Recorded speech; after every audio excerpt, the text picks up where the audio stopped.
Hi hello. ജർമ്മനിയിൽ വന്നിട്ട് നമ്മൾ ഫസ്റ്റ് അറ്റൻഡ് ചെയ്യുന്ന ഒരു ഔട്ട്ഡോർ ബർത്ത്ഡേ ഫംഗ്ഷൻ വൈനും കാർഡും ഒക്കെ വാങ്ങിയിട്ടായിരുന്നു കേട്ടോ പോയത്.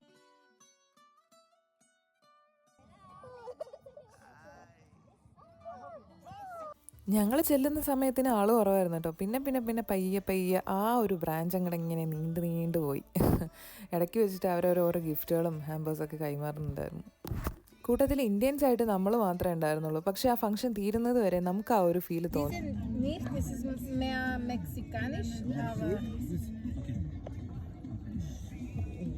അടുത്തതായിട്ട് ഫുഡിങ് സെക്ഷൻ തന്നെയായിരുന്നു മെയിൻ. ഇതിൽ കണ്ട ഒരു ക്വാളിറ്റി എന്ന് വെച്ചാൽ നമ്മൾ തന്നെ ഓരോരോ ഫുഡ് ഐറ്റംസ് കൊണ്ടുവരാം. മെയിനായിട്ട് ഇവർ കൊണ്ടുവന്ന് വെച്ചാൽ സാലഡ്. എല്ലാവരും കൂടി ഓരോരോ ഐറ്റംസ് ഒക്കെ കൊണ്ടുവന്ന് ലാസ്റ്റ് അതൊരു ഫുഡ് സ്റ്റോളായിട്ട് തന്നെ മാറി.